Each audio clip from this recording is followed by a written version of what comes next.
Community, talkradio.nyc.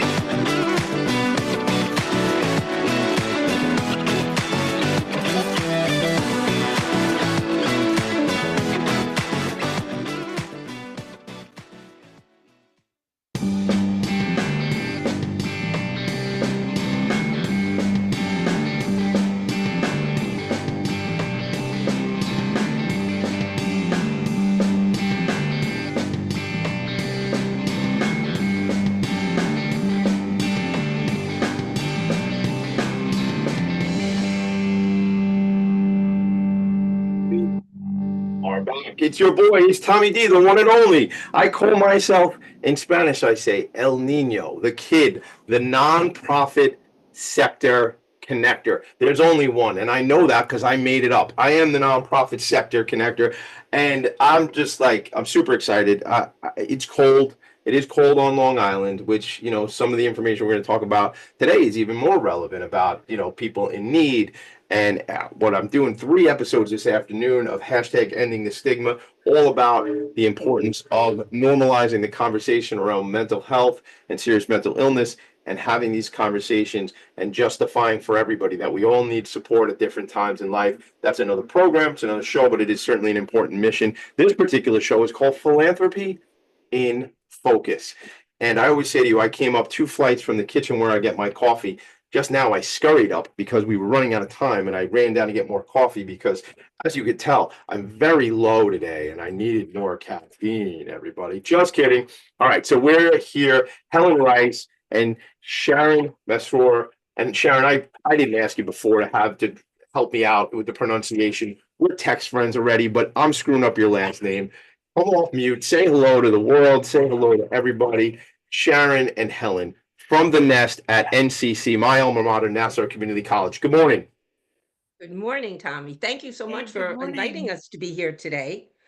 And I love the music in the beginning. That's a really cool theme song. It's the song, it's the song while we're waiting to start with the lyrics. Is that what you're talking about? Yes, that's the one. We're all connected. It comes from actually, I'm going to ask Jesse on the other side of the glass, as we say in the business, Symphony of Science. Jesse, quick on the draw. Symphony of Science, gang, Google it. It talks about we are all connected, and it really is thematically for this program, Philanthropy and Focus, but what we do here at talkradio.nyc, it's so right on because it's about connection and people and things like that, and how we're all connected to the universe. So thank you for calling that out, Helen. And Sharon, help me out the last name so I don't screw it up, please. But you did it perfectly. Masrour. Masrour. So why are you correcting me? This is my show. Don't start correcting me on my show. That's not how it works here. So Masrour.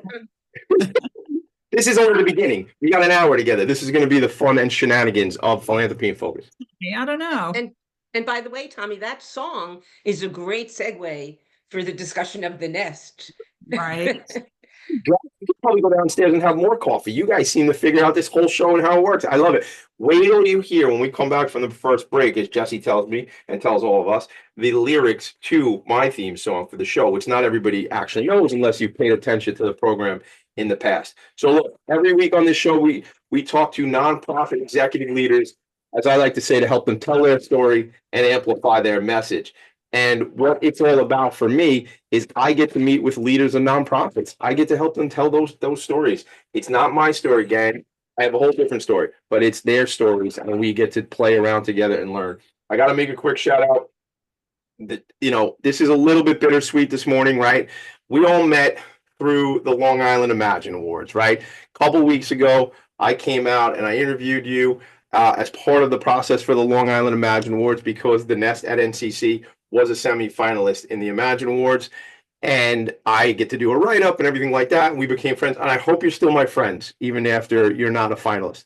Forever. I love that. Thank you. Do you know what Sharon said to me? I said, oh, we were texting, and I said, oh, I'm disappointed, with a upside down smiley face, a frown. And she said, there's always next year. Now that is a leader. That's a fearless leader. I love that. That's so cool because, look, every organization that applies for the Imagine Awards, shout out to Long Island Imagine Awards, New York City Imagine Awards, Kellyanne Serini, Christina Leno, Ken Serini, the brain of the whole thing, who created the Imagine Awards, and shout out to all the committee members. We had a meeting this morning for the Long Island event to just roll out who the finalists are. I love that attitude, Helen and Sharon, because it's like, you know what? These are all incredibly impactful organizations with great stories, and not everybody can win every single year, you know? So I think we're winners because we live in a world where those other agencies are working and they're just so impressive. So I'm in love with all of them. I would have chosen all of them too. So it's so difficult. Right, Helen, We got to meet you. That was a bonus. you know, my favorite part of the Imagine Awards process, being on the committee for many years on Long Island, 8 or 9 years, I guess, in our firm, Vanguard Benefits, I got the new hoodie, Vanguard Benefits, because employees matter. We sponsor the Rising Star category in the Imagine Awards here on Long Island every year. And it's just, to me, the best part of that is that I get to go out and do these interviews. And this year, I got the opportunity to do 4 interviews for the Imagine Awards: Destination Accessible, the Nest at NCC, Long Island Music and Entertainment Hall of Fame, and CEED, which is CEED, which is an environmental organization out in Brookhaven here on Long Island. So those are all new friends of mine that I get to connect with as the nonprofit sector connector. So without any further ado, that was good. That was a good accent. Without any more of that stuff, let's move forward. And I actually have my notes, the write-up I did. I have some additional notes, but as you know from hanging out with me, from the bit we've hung out so far, it's all about storytelling for me. I want to hear, I actually, before we jump in, one more thing. I went to Nassau Community College. I graduated from Chaminade High School in 1996 and went to Nassau for my first 2 years, got my associate's degree at Nassau before I moved on. Funny thing that I used to joke about at Nassau back in 96, 97, 98, while I was there, Nassau Community College gang, part of the SUNY system, 2 community colleges downstate here. Well, on Long Island, you got Suffolk and you got Nassau. But the SUNY system is a great thing. That's a whole nother show, Tommy D. Focus. So I went to Nassau, and the funny joke I used to say about Nassau is, they didn't have the whole parking lot built. Now, this wasn't like the 80s or anything like that. It was the 90s, but much of the parking lot was like sand, and it was like, I remember there being like a big hill of sand. This is going back. And there wasn't enough parking spaces, right? So you have to get there early for class, but there was only not enough parking spaces for like the first 2 weeks, because then folks would drop a lot of classes or stop showing up. So then there would be more parking spaces. That's not an indictment on the college. That's more of an indictment on people's commitment to showing up for class. But either way, I was able to get a parking spot later in the semester, That's that story. Okay, we did that one. All right, let's get into it. Why, Sharon, Helen? First of all, let's introduce ourselves. Helen, you go first because you're at the top of my screen that I'm looking at. Helen, and then we'll go to Sharon. So my name is Helen Rice, and I am I'm retired, so I'm an adjunct professor at Nassau Community College. I like to tell people when they say, "How long did you teach there?" I usually pause and say, probably about 100 years. Well, it feels like that, but in a good way. So, and I'm I keep bouncing around between being the assistant and the associate director. So I think at this point I'm assistant, right? I'm the assistant director of the Nest. And it's just been a wonderful, wonderful experience. And Sharon and I love talking about it. And I have to just start with lots of praise for Sharon, because we wouldn't have the Nest if it weren't for Sharon. Truly, her son once said, "Oh, it's almost like that Dr. Seuss, Are You My Mother" thing. I looked out my office door and I was like, I need someone to help me find something good to do in this world, to bring goodness into the world. And I looked across the hall, and there was Sharon, just about to start Food Pantry. I got it. Perfect introduction, Sharon. That's for you, Sharon. Well, Sharon. thank you. Helen is too sweet, but I think it tells more about her commitment, because as soon as she heard about the Nest, she jumped right on board. So she actually is amazing. So I'm Sharon Masrour. I'm a full-time professor in the English department at Nassau Community College. Amazing school. We love it there. And Helen and I both years ago realized that there was a great need on the college campus. And we kind of joke around a little bit like that. We started the food pantry out of the trunks of our cars. Yeah. Because we're always seeing hungry kids, and we would carry around granola bars and little fruits and things like that we could give them. And then we realized we needed to make it a little bit more formal, a little more accessible to everybody. And so that's when we got started. We had the idea in 2013. We kind of started shopping it around campus to see if it had legs, to see if we could make this happen. And we got a lot of support from everybody across campus. And it took 2 full years, and shout out to all of our students, because the students are a big part of making the nest work. And we sat down and we hammered out all the details, and we're a 501c3. We're a nonprofit, but we are on the campus of Nassau Community College, but we're an independent agency. And so that took about 2 years to get us up and running, and we opened our doors in September 2015. And it's just been, it's been a wild ride, because it's truly a grassroots effort. You know, before we started this, I knew nothing about running a food pantry, I think, nor did Helen. And so, but we learned a lot along the way. And I think, you know, Helen's always talking about being a leader, but if there's anything that I do right, as somebody who helps lead the nest, it's that I listen to people who are far more clever than I am and have amazing ideas and help us make this work. And so it's I have to make a correction here, Sharon. Sharon is the type of person, literally, who wakes up in the morning and says, I wonder who I could help today. How could I do some good? I'm not exaggerating. So Sharon, don't be modest. When we were trying to, as Sharon said, we shopped this for a couple of months on the campus, and for different reasons, we got different responses. The school has been wonderful to us, but we would leave and I would feel sad and a little filled up, like, oh, this isn't going to work. And Sharon would be like, of course it is. Now we'll just go talk to so it was her perseverance that really made the nest happen.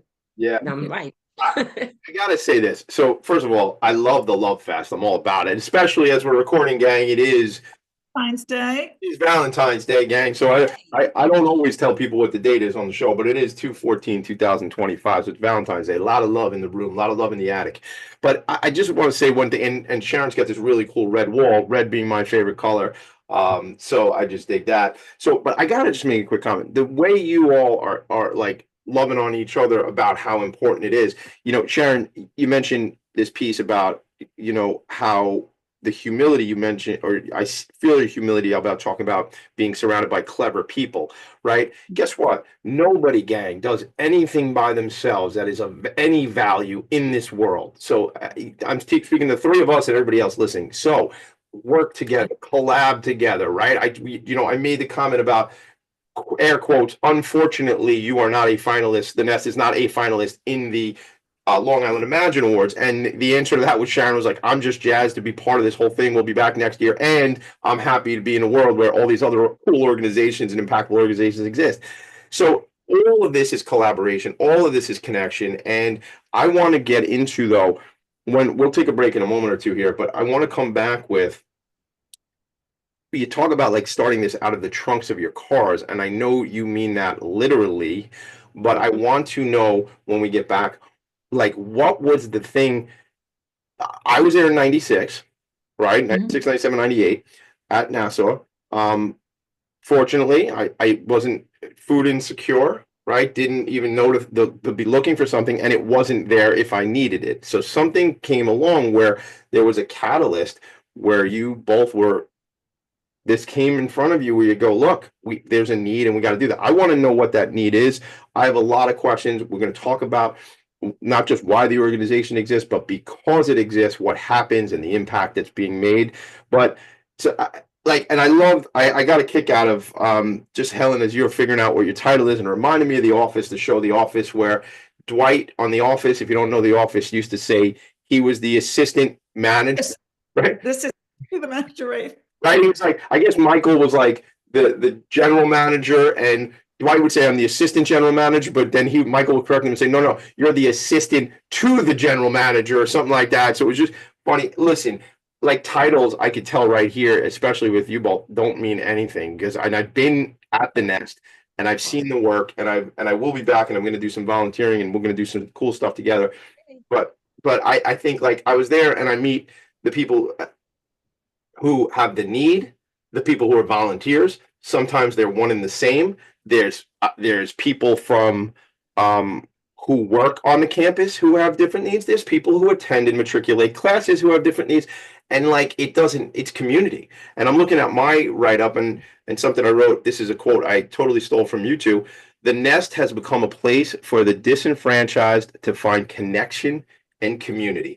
And I want to talk about that when we come back. So when we come back from break, the first thing I want to hit on is why did you, or what was the need? What was this blaring or glaring thing that came out for you both? And then we'll get into all the stuff.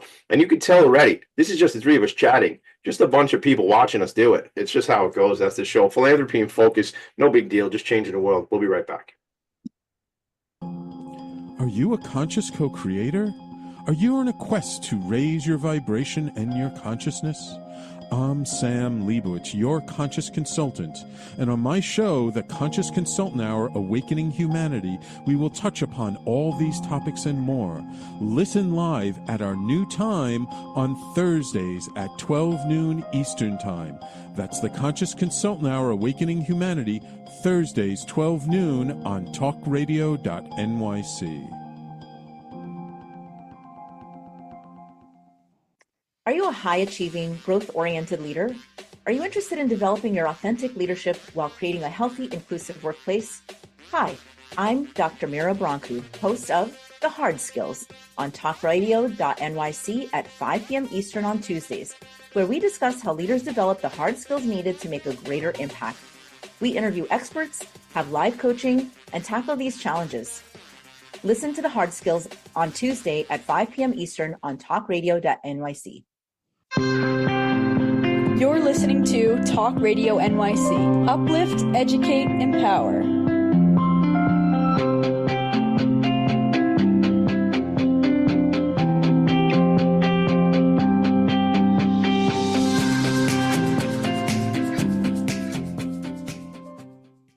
Nonprofits need connections to move in good directions. So cut through all the static. Join Tommy in his attic. I make the journey, the trek, all the way up to the attic, 2 flights above where I get my coffee, just below the roof, because that's where they put attics, and that's where I hail from, my attic. Tommy D, the nonprofit sector connector. The show is Philanthropy and Focus. My guests are Sharon and Helen from the Nest at NCC. That NCC stands for Masrour Community College. One of the gems, really, just the first, I think a gem is the SUNY system, but not everybody wants to go to a 4-year school. There's so much opportunity at Nassau and Suffolk Community College to plug in. Some folks do go on. I moved on from there, and I eventually graduated from SUNY Old Westbury. SUNY again. So I've been having a lot of conversations about SUNY and things like that, and it probably makes sense to do a show on that. We'll talk about that another time. The website is it's nestncc.weebly.com. nestncc.weebly.com. I'll share it on all sorts of social media.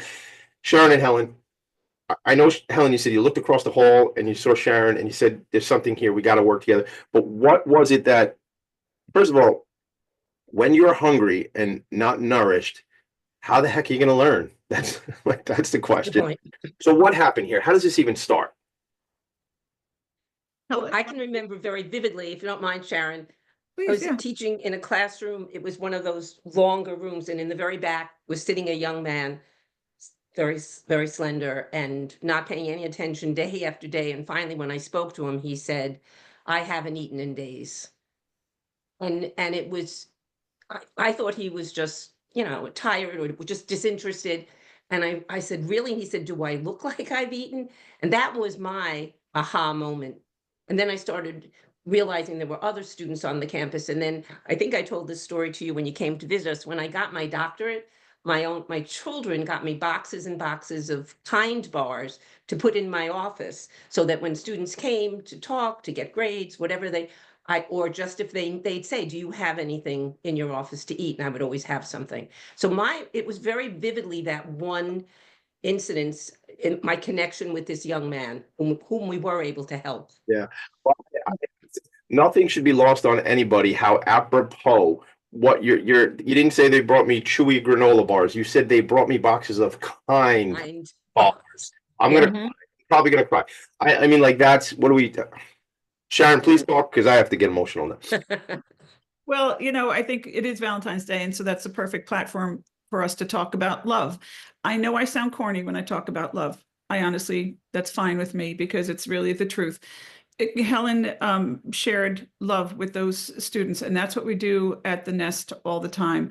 With her kindness in every sense of that. And I want to point out something too. So she had that student that said, well, do I look hungry? A lot of times we can't say who looks hungry. We can't tell. You can't look at somebody and say, well, they've got nice shoes, or look at their phone, or how they're dressed. Or many people who are experiencing food insecurity, basic needs insecurity, go to great lengths to make sure that they're not expressing that outwardly. And so, we never make any judgments when somebody comes to the door of the Nest, and, we don't ask for any kind of proof of income or anything. We just serve them. And that's how we think it should be.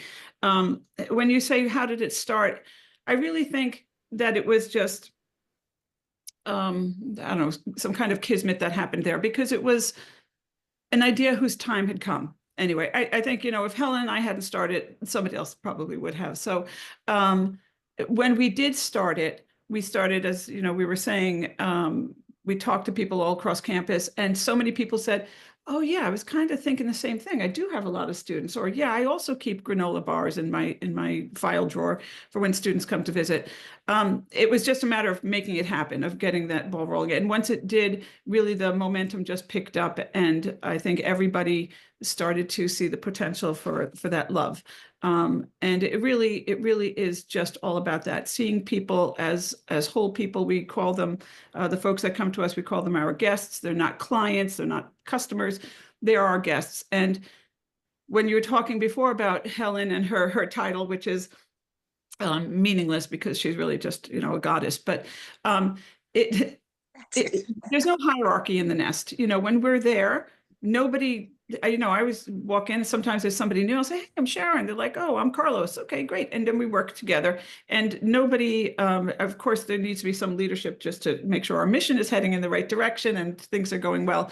But when we're there, we are students, we are faculty, we are staff members, we are employees, we are contractors, we're administrators, we're people from the outside community, everybody just working together and coming together to meet this need. And, when you talk about, I know you mentioned just before the break, Tommy, about the disenfranchised folks coming and finding a place of community. That really is what happens at the Nest. I think, sometimes when we're interviewed or people ask us, I feel that people have the sense that maybe the Nest is like a sad place or a gloomy place, because it's a place where people go who are experiencing some need, who are hungry. But it truly is not like that. It is, like, Helen, would you agree with that? Like, it's just, it really is. And I know it, again, sounds corny. It's a real place of joy. It's a place where hope is found, because. And it's a unifying place too. Yes. It brings on the campus, it is the one place, one organization that connects everyone. Football team comes and they help us unload the trucks when they come.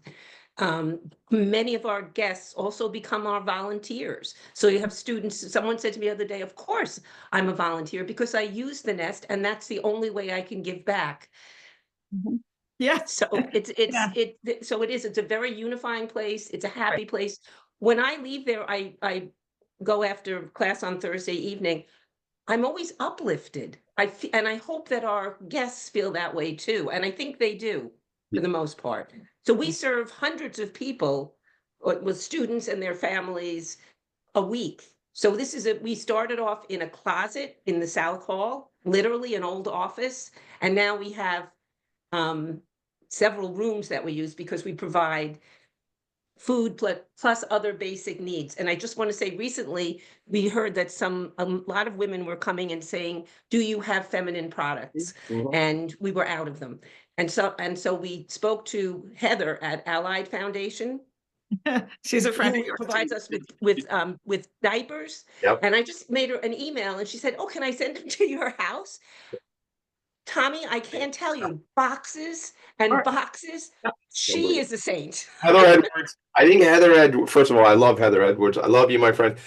She is probably the only person who's ever been on this show 3 times. And in fact, she celebrated on my birthday with me. We did the 100th episode. My birthday is January 6th. And we celebrated the 100th episode with Heather Edwards. And just to say, Heather, it might be time for you to come on again, because next week or 2 weeks from now, we do the 200th episode of this show. So Heather, Wow. Wide Foundation, millions of diapers, certainly that whole program of period poverty, and the fact that some of these products that the products that people need are not covered by food stamps, WIC, any of that, and neither are diapers and wipes that they need for babies. And first of all, that's a whole nother thing. I could rant about that for 30 minutes. We don't have time for it. But the fact is, there's organizations like Heather's that make an incredible impact. So I also saw there was coats there. There was like another room that you took me to, but we're going to do a whole show there, gang. We're going to do this. I'm going to bring the camera crew. We're going to hang out. We're going to make it a thing. There's a couple things I want to jump in, because I did have the privilege to go out for a visit. And you mentioned about what this does for the community. And I wrote this up, and I said I was able to meet 3 volunteers during my visit. And when I asked why they volunteer, this and what it does for them, here's what their responses were. It makes me feel good. There's camaraderie.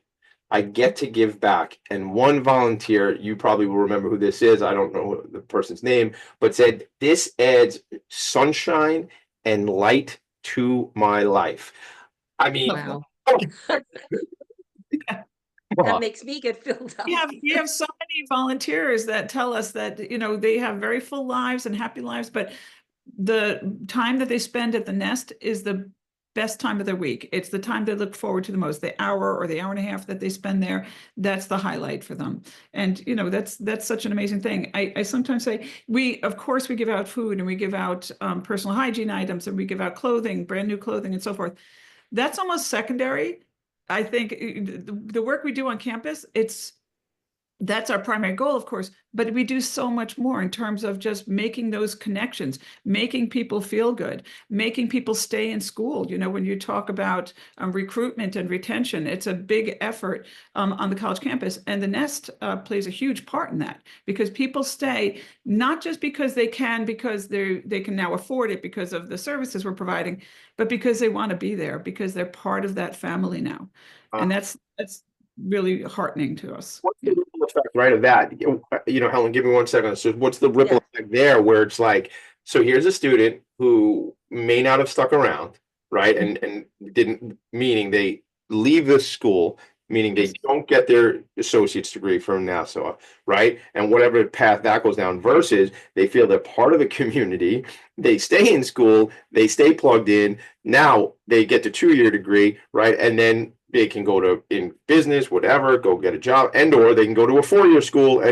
But the community aspect that drew them together. Look, I've always been this kind of outgoing and kind of zany and stuff like that. But I will tell you, even at Nassau, as a commuter school, I didn't get all that involved in stuff that was going on campus. And I knew a bunch of people, and that was who I kind of knew, and that was it, right? And like it's different at a commuter school, as many of us know. But what I'm hearing from you is you're giving these people another place to plug in and develop relationships and have people that they feel are looking out for them, and they feel obligated to look out for. And then there's community there, right? Helen, you were going to jump in. Well, now I want to respond first to you, and then I have to give a shout out to our volunteers. But my response to you, we had a very obvious example of what you're just saying. One of our students who helped us get get us registered with the state. It was in the very, very beginnings of the Nest. She graduated and started a food pantry at the college she went to. Like, talk about putting out good into the world. Amazing. Yeah. But I also, what I didn't want to forget, and I just don't want the whole show to go by, we have to talk about our volunteers. So besides our guest volunteers, we have we try to have what we call a lead volunteer at each opening time session. What do we call them, Sharon? Open hours, yeah. Open hours of the nest. So we have some faculty members, some alumni coming back to do that. To watch them, and you may have seen this, to watch them in action, they know, because they're there every Tuesday, basically every guest that comes in, they know who they are. They know, they call them by name, which is so respectful and shows that they're important in the world. They'll say, "Oh, how's the baby doing? Wait, is she still in the size 1 diaper?" Exactly. And I have to give them credit. They are the boots on the ground. Sharon and I are there a lot, but these people, I say, our volunteers are just amazing. They really make the nest all that it is. Right. And when you see them working, you'll see Nancy will be there and she'll say, "Oh, did you make that recipe last week that we talked to with potatoes?" And Robin will say, "Hey, did your husband get that job?" And Deb will jump in. Everybody's just amazing. And it really is this family connection. They're not, as I said, they're not just clients or something. They are our guests and we are friends. I mean, I'm like extra just sensitive and keying into all this because it's critically important. I mean, food insecurity, that's actually a thing we have to actually talk about, to me blows my mind every day. And I was in a meeting, coffee meeting with a friend of mine yesterday. And what the thing is, when you think in terms of, and I'm trying not to be judgy, but it's difficult. But like when somebody is sitting in a restaurant, let's just say here in Long Island or New York City, but they're paying $150 for a steak, but 30 yards away, a man or a woman or a child is eating out of a trash can. My brain can't really figure how, like as a society, and I'm not going to get political or whatever. I'm just going to be person to person stuff like, what are we actually doing as a society of human beings? And I don't care about the borders and where people live, or I'm just saying, like, these are all human beings, and we're going to let people live in such destitute that they have nothing, they don't know where to eat. And then we have other people, I don't grasp it. And I live in a capitalist society, and I'm a businessman, I'm a business owner, and I think you can be both. I don't know. That's a big question. What do you you want to touch that one before we go to break? Yeah, I love that. And I think you're so right. And just your awareness of that is such an enormous first step. If we can just get people to be aware of that. And the other thing is, we don't always know, and it goes back to when I said about, students in the classroom, you can't always tell. But so that person who's eating the steak, eating this or dining in a fancy restaurant, we're not really sure what's going on in the rest of their life, or what they had to sacrifice, or why they had to sacrifice to maybe be able to dine in that restaurant that one time. Helen knows a story that, and we have so many stories like this, but this was early on. So the nest was closed. I got a call from somebody on campus and said, "Hey, we've got somebody coming they need help. Can you go and open the nest?" And I said, "Sure, give me, a few minutes. I'll get over there." And this woman pulled up. And, I'd waited for her a little bit, and she pulled up in this beautiful car. It was like a Mercedes SUV or something much nicer than what I drive. And you said it's hard not to judge. So it's not that I judge, but I was like, oh, maybe not what I was expecting, but okay, let's come on in. And I helped her shop, and we got to talking. She had her little 7-year-old daughter with her. And the daughter was adorable, and the daughter was eating a donut from Dunkin' Donuts. That's part of the story, I'll tell you. So anyway, we got her everything she needed, and we were chatting about her family, and also we became friends like that in those few minutes. And then I said, "Let me help you take the stuff out to the car." And she said, "No, I got it." I said, "No, up here, let's help." And she resisted a little, and she said, "Okay." And she opened the trunk of her car, and it was full of stuff. Anyway, to make a long story short, she lived in the car with her daughter. And she had escaped from an abusive relationship with her partner, with her husband. And all she had was that car. And that donut was given to her because the manager of the Dunkin' Donuts, they'd stop every day, and he knew a little bit about the situation. So every day he'd give the daughter a free donut. That was what she would eat until hopefully she had dinner, but that's all she had for most of the day. And she was showing me, and she said, "And this is the bucket. This is the back here. This is our bathroom with all these blankets. This is where, and this little corner is where the little one does her homework, and this by the window." Like, that was their home. And so that was really, kind of a wake up call too. Like, we don't know people's stories. We have no idea what's going on out there. So when you see somebody who's asking for something, or who's coming to your door, Helen always say, we prefer to err on the side of compassion. Yeah. That's what we try to do. Words to live by. I mean, I've said this I said this on the show several times. There was just four young guys out of Liverpool, and they said, all you need is love. And I don't know, maybe they were onto something. I mean, if you Could be. right, if that's where we start with love and compassion, and we move from there, and if that's our default, excuse me, if that's our default in every situation we get into, to just meet somebody with love, what would it is February 14th, gang. I don't know. Maybe there's something here, but what if that was it? What if we just did that every time? Right? God, man, the world would be a different place. We are going to take a quick break, go to a quick break. We'll come back. I want to talk more about like kind of the organization's future. Like, what do you need? Who do you want to connect with? Things like that. I love the story about the football players. I knew you were going to tell that story, Sharon, the one you just said. I'm so happy to say, because that also creates opportunities for collaboration. Like that woman was obviously in a terrible situation, and what it took for her to leave that situation she didn't want to be living out of her car with a little girl, right? There are so many other organizations that can collab and things. And I think of, Long Island Against Domestic Violence. I have some friends over there, and just like making these connections and referrals, but that's a whole nother day. But when you're the nonprofit sector connector, you kind of can't help yourself. So we're going to take a break. We'll talk about what's upcoming, how we can make some connections, more stories, more anecdotes. I'll share the website. We go to break. How's that sound? Perfect. Good. We'll be right back. Thank you. Hey everybody, it's Tommy D, the nonprofit sector connector, coming at you from my attic. Each week here on talkradio.nyc, I host the program Philanthropy and Focus. Nonprofits impact us each and every day, and it's my focus to help them amplify their message and tell their story. Listen each week at 10 a.m. Eastern Standard Time until 11 a.m. Eastern Standard Time, right here on talkradio.nyc. Hi, I'm Linda Marcanico. The A Train to Sedona is a memoir about my journey to love and compassion. It's also the name of my new broadcast on Wednesdays at 12 noon. When we are spiritual, we embrace possibilities and ideas, which strengthen our mind, body, spirit, health, and wisdom. On the A Train to Sedona broadcast, I plan to interview guests who embrace these expansive practices. Join us on Wednesdays at 12 noon on Talk Radio New York City.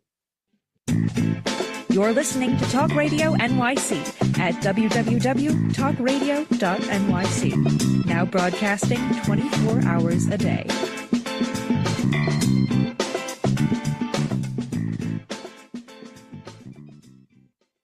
Nonprofits need connections to move in good directions. So cut through all the static. Join Tommy in his attic. This is every day. Where do you want your focus to be? Whether you spell focus with an F or a PH, it's up to you. I like PH, especially when we're doing this show. But focus, what are you focusing on? I'm looking down. I just happen to look at my desk, and I have the card for a colleague of mine who's over at the Mental Health Association, Nassau County, Prashant Gupta, and I look at another business card from Trish Rongo over at St. Vincent de Paul of Long Island. It's just, this is where I've chosen to spend my time. And folks, you get the opportunity, what do you have, 85, 90 years here? Where do you want to spend your time? Where do you want your legacy and intention to be? And I get to spend time with nonprofit leaders and their teams who are making great impact. So, it's like I tell this story. It's like Willy Wonka at the end of Willy Wonka. What happened to the little boy who got everything he ever wanted? Well, he lived happily ever after. So I'm in that, and I realize that, and I'm grateful for what I got. So Helen, Sharon, tell me about, I want maybe a little bit. I know you have stories you want to tell, so I'll defer to what you want to talk about. However, what's curious to me is I know a past president of the university, of the college, has volunteered at the Nest. I mean, all different rank and file. You say there's no hierarchy. I guess some more stories, Sharon and/or Helen, whoever wants to start. Yeah, one of our past presidents he came and he would actually volunteer and he would donate. By the way, talking about collaboration, we wouldn't really be able to function at the level that we do without Long Island Cares and Island Harvest. So it's important, I think, sometimes for people to know. So we're not, there are the two food banks, and the fact that they're banks means that they're giving us what we need to be a food pantry. So that's really important. So this whole collaboration thing is what makes the Nest, I think, as vibrant as it is on a very on a very large level, but then on a very local level in terms of the administration. We were speaking to someone from legal yesterday, or whatever day we had that meeting, and he said, I think I'd like to come down here and volunteer too. And it's just, as we keep saying, it's just it keeps reinventing itself. It keeps moving forward. We've gotten larger. And we just, hope that we can continue to be such an important organization on campus. I know, Sharon wants to jump in, but I just want to say one piece here too. Tell me about this because I don't want it to get lost. So Island Harvest and Long Island Cares are the banks, so they bring food. So trucks come by, right? And the Nassau Community College football team. Tell me what that looks like. What is that about, Sharon? Yeah, Sharon, go. So yes, so we have had them come in the past where like the coaches would have the football players incorporated as part of their training. So they'd come by, they'd take the big boxes of produce, let's say that we got, and they'd have to run one time around the building and then bring it down the stairs. And so, but and it's wonderful. In fact, I was at Island Harvest last week. They had an amazing event, legislative breakfast, and two professional football players were there, and they were incredible. And they're going to come and speak with our and work with some of our athletes on campus and folks from the Nest. So yeah, when you talk about collaboration, they're the two banks, food banks that Helen discussed, and all of the incredible participation, really creative ideas, innovative things that people across campus are doing. But we also connect with many, many organizations. And you get this, Tommy, because you are the connector. But, talk about Heather Edwards. She's fabulous. But we work with many faith-based groups. Girl Scout troops come by, soccer teams. The lacrosse team from Westbury was just there recently, helped us out. They were incredible. Just the Knights of Columbus and organizations like Reworld, companies. We have so many partners across the island and beyond that's what helps us really sustain our work. I love it. I mean, you probably have found this, you've experienced it, I'm sure too. People are looking to do good. I mean, maybe you do have the people that are in the restaurant and oblivious to what else is going on. But in our experience, yeah, you tell someone, they say, hey, wow, that is like, I sort of was an example. I mean, I've always done some things to give back, but I was literally sitting there saying, I really need something to sink my teeth into, something that's going to make a difference. And I do think maybe that's a common feeling once people know, hey, here is an opportunity, even if you're just the person that does the website, Yeah. or takes care of the social media part of the Nest. Like somebody wrote grants for us. I think I told you that one of our volunteers and guests, he needed some extra hours for a class, and he needed more than just volunteering. And I said, okay, go ahead, Tim, start looking for grants for us. And I was out of my mind because he had everybody responding to me. So I just getting emails from all over the world. He was randomly, but you know what? In the end, he got us a very, very substantial grant. Thanks. So it's amazing. Thanks to Stop and Shop for that grant. Stop and Shop. Shout out to Stop and Shop. God, you said so many things there. There's so much. I think people do want to help out, and people do want to be impactful. And, I think there's great opportunities for that corporate. I know there's great opportunities for corporates and nonprofits to continue to collaborate. Shout out to Tim, whoever you are. Good job on you getting that connection. The thing is, there's plenty of opportunity, folks, if you want to be connected to a nonprofit organization. And let's just say, have you all ever met my friend Ray Schwetz? So Ray does a show called Tower Talk.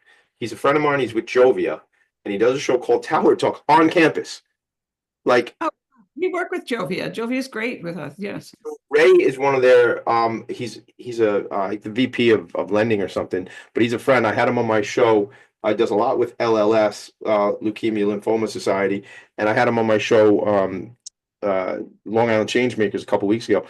And you should connect with him because, again, if like he does a show on the campus, like a radio show, like the fact this is like, to me, this is like one of these things like, wow, this is an opportunity. I was going to say this is a miss. No, it's an area of opportunity for sure. There was something else. Oh, can we tell this story? The doctor, again, I want to protect people's, a doctor who came over and made a connection, something like, can you tell that story without like, being. I won't reveal anything, although she's probably fine. So, yeah. I'm sorry, what, Sharon? You were just with her yesterday. She was volunteering. Yes, we were. So this woman, it was in one of my classes, and she has a really limited English still at this point. She's from China. And she said to me at the end of class, I was a doctor in China. And now I've come over here and I can't pass the tests to become a doctor here. She said, my son calls me a doctor with no place to work. And anyway, so one day, and she followed me down to the nest after class, and she just started working. And the beauty of it is that we have Leah, who is this wonderful lead, who is Chinese, a young Chinese woman, and they bonded. Yeah. And she helped her sign up to be a volunteer, because in order to be a volunteer, you have to take an orientation, fill out some papers. She helped her with everything. She's amazing. And it gives her, she said, now I do have meaning in this is what my goal in life was, to help people. And I got pushed back, but now this allows me to do it. So it's just such a wonderful story. Thanks for bringing your students, for bringing your students down there. And when we talk about, I'm sorry, Tommy, I didn't mean to interrupt you, but when you're talking about what the community college means to you, and it is such an incredible resource for so many people in the community, but we make these connections like Helen just talked about. Literally yesterday, one of my students, a former student from another semester, came and found me, tracked me down where I was teaching over in North Hall, where the nest is. I was in a classroom though, and she brought me this gift. It's actually just in front of me over there. This beautiful gift that she made herself. And she said, because I love you and I love the way you showed us what the nest is, and you showed us what it means to be kind and I know Helen can say the same thing. I am still connected to so many of my students from past semesters. I mean, from years ago. They'll still come, they'll visit me, they text me all the time. And that's really, really powerful. And they still come back and work at the nest, right? Like Ardwa, right? Ardwa graduated, she's still working with us. Might have come back and visited you because you're a great prof and they wanted that. However, and again, not even to be silly about it, but why you and I think they're coming back is because of this connection to the nest, it sounds like, yeah. I don't want to say unbelievable, Tommy, because it is believable because it's happening, but I'm used to saying unbelievable, but I won't say incredible because that's the same word. So I'll just say good on you all. So something came up and we're going to take a break real quick now. So before we do that, time, treasure, talent. Time, treasure, talent. You talked about Tim. There's another T, alliteration. But you talk about Tim and the grants. You talk about maybe somebody working on the website. Gang, whatever you're good at. It doesn't mean if you are not physically able of running around the building carrying produce, which I'm not. I mean, it depends. If it's like a small bag of carrots, I could hold it like a running back. I could run around. That's your job. I'm not carrying a box of We're carrots. gonna get to work with us, yeah. I will work with you, but let's put everything in perspective. But it's time, treasure, talent. Those are the three things in our sector. Let's take a quick break. We bring it home. What's upcoming? Who do you want to know? How can we help? How's that sound? Sounds Perfect. One more quick shout out to one of our businesses that work with us is Mike Rogers from Allstate Foundation. He incredible. He's given us so much and he promotes what we do, and we're so grateful to him. There's no way we could mention everybody that we're grateful to him. Love to meet you. I'm Tommy D. Tommy D at Philanthropy and Phocus.com, Phocus. Mike Rogers, reach out. Maybe we get you on Long Island Changemakers. Thanks for being part of the change, the impact. We'll be right back. Were you an essential worker during the pandemic? If you needed to learn stages of epilepsy, did you depend on advocates? Did you use new innovations to cope with mental and neurological issues? Maintaining high quality of life and keeping good mental health are what we all strive for. I'm Frank R. Harrison, host of Frank About Health, and each week top healthcare influencers, professionals, and innovators answer these questions and more. Stay tuned on Thursdays at 5 p.m. on talkradio.nyc, and I will continue to be frank about health with all of you. Are you a conscious co-creator? Are you on a quest to raise your vibration and your consciousness? I'm Sam Leibowitz, your conscious consultant, and on my show, The Conscious Consultant Hour, Awakening Humanity, we will touch upon all these topics and more. Listen live at our new time on Thursdays at 12 noon Eastern Time. That's The Conscious Consultant Hour, Awakening Humanity, Thursdays 12 noon on talkradio.nyc. You're listening to Talk Radio NYC at www.talkradio.nyc. Now broadcasting 24 hours a day.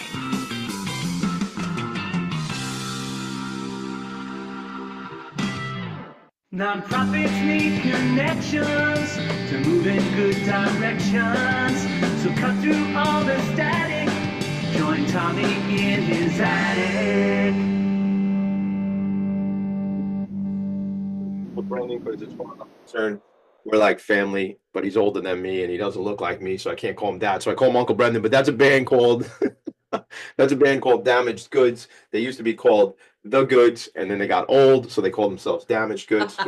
So my friend Brendan Levy over at the Queens Chamber of Commerce, just incredible. We wrote the song together, although he's a singer, but I got some pipes if you want me to sing, but nobody really wants to hear that right now. I had Catherine Fritz on the show, Vice President of Development Communications for Long Island Cares, about 2 weeks ago. So just the connections and relationships are critically important. So I guess that's a nice segue into, you shouted out Mike Rogers, right? I didn't figure his name in the break. Good. Mike Rogers. But are there others you would like to collaborate with? I'm sure there's hundreds of people that are helping and supporting. Are there others that you'd like to meet with? Yes, Helen. Definitely. You mentioned you had seen some coats and whatever when you visited the nest. We had our agreement with the Board of Trustees at the college is that we can give out clothing, but it has to be new with tags on it, because they didn't want us to get overwhelmed with, bags of old clothing or whatever. So we were doing that for a while, and then it became a matter of space, and our connection was from Walmart, and they moved from where their factory was in Jersey to California. So we are looking for a new collaboration with a source of new clothing. Awesome. Yeah. Do you do a lot with veterans? Do you see it? You tend to see veterans? Yes. We do have veterans, yeah, for sure. And we've worked with the veterans organization on campus. One of the women we just made a video recently, and she's on there. She lives in there's veteran housing right near campus too. So she's one of those folks. Yeah. I don't see that specifically because I'm going to make a shout out, and I'll share the website while we're talking. I need you all to know a guy who I haven't spoken to in a little while, but Lonnie Sherman runs an organization called General Needs. Are you familiar with that organization? No? Good. I mean, not good, but good that I get to. Good That you will be. So Lonnie founded this organization. They have some space here on Long Island. I've been there where they bring general needs, basic necessities, underwear, socks, brand new underwear, socks, coats, hats, boots for wintertime, towels, and as veterans, again, if I'm pissed off, I never curse in the show. If I'm pissed off about food insecurity, I'm even more pissed off about how our veterans don't get access to what they need. But we don't have that much time right now to go through that, because that would take me hours to complain. Yeah. I'm going to get you hooked up with Lonnie Sherman, but they have space in a storage facility where they literally have like 10 storage units where and it's all volunteer, and they've done incredible work. And what I'm thinking about it, it's all new stuff. It's new. So what I started to say was, when veterans are homeless and then they get into housing, they actually need other things now. So now I have somewhere to live, but I need towels and toiletries, et cetera, et cetera. They have all this stuff. So that's a connection we can certainly make as it relates to your veteran population that you're serving. And then are there, I have to think, and hopefully folks, you're listening and you're hearing what my friends are looking for, would be a connection to somebody who can source coats and clothing and new stuff. Yeah. Right. Exactly. Tommy, two things too with vets. This is just a quick story. It's just about people when I was coming home from a wedding, and somebody was another couple, they were driving, and I mentioned something about our vets at graduation, how some of them couldn't go to graduation because they couldn't afford the regalia. You had to, and I wasn't saying it for any reason, just chatting. Well, it so happens that Phil Paoli was the head of the Knights of Columbus. He called Angie, who is the veteran person. He said, we will pay for all of the regalia that these people. So again, it was just a conversation, and he was listening, and he heard it and took that opportunity to do it. So, so that's it. We feel the same way. We're trying to help our veterans. And then New Ground. Are you familiar with New Ground? I love Sharon Boyle. She's incredible. New Ground. Oh, Sharon. Shannon. Yes. Say Well, Shannon. Shannon. Shannon, I still love you. You're my friend. Shannon Boyle, I love her. Great organization, breaking the cycle of homelessness in the veterans community. Exactly. Here. You do some with Shannon too. Yeah. Can I just say something, Tommy, jumping on what you were saying, that the organization, Lonnie's organization, does for veterans. So in addition to giving out food and personal hygiene items and new clothing and so forth, we do help people with all other kinds of needs. So we have people who are housing insecure. We've helped them find apartments. We have a little bit of money. We always need more, but people are very good and generous to us. And so we have a bank account that obviously we call our nest egg, and we use that to give generous grants to people. And so when somebody, we've had several people who've had fires in their homes or who were evicted for different reasons, had to find new homes. And so we get them bedding and lamps and a new chair, or, all different things that they might need, just a broom, things that you don't think of all the time, but you can't really run a household without all these items. And so the money that we have, we try never to have too much in our bank account, because if we have money, it means we're doing something wrong, because we need to keep, cycling that back out to folks who need it. But we have purchased things for people, a wheelchair. That was one of our bigger commitments. Sometimes we help pay for childcare for people. We've helped pay the balance of tuition. We did that actually this semester again. We don't have the kind of money where we can pay people's tuitions or their rent all the time, but we can help out with it in an emergency situation. We bought somebody a pair of eyeglasses. Our friend Mary Florados, she went to the Lens Crafters with one of our guests and helped him pick out a new pair of glasses. And anything from textbooks to a stroller to a microwave oven to jackets for the younger brothers and sisters, anything that people need, they or their family members need, we try to help them out with that. So I'm really glad to hear about Lonnie Sherman. We'll redo some of that same sort of thing. We'd love to. Because I do have a touch of the ADHD, I already wrote, started the email while you were talking. I got Lonnie and Sharon and Helen on an email. I just didn't write it yet, but I put all the email addresses in there, because if you're like me, you got to do it or you're not going to do it. So listen, I am filled with joy and love and appreciation, gratefulness, gratitude for what you all are doing. I really live the charmed life that I get to have this opportunity to meet with people like you who are changing the world. Folks who are listening, watching, whatever you're doing, however you're accessing this, plug in with the team at the Nest. Shout out the website, Helen, real quick. Our web Nest site. Sharon, say it. Weebly. One more time, because we stepped on you. Wait, hold on a second. I got to make sure I have it exactly right. That's why I didn't say it. This is terrible. Hold on. Funny, too funny. It is the let's do it. I'll shout it out. Go ahead, Tommy. Yeah, let's get it. The Nest at NCC website is the Nest. Nest, nestncc.weebly.com, nestncc.weebly.com, or like I did, just type in the Nest at that'll take you there. And Google will take you there. You both have been incredible. I'm sorry, we got to cut it short. One more thing, Sharon. Go. Thank you.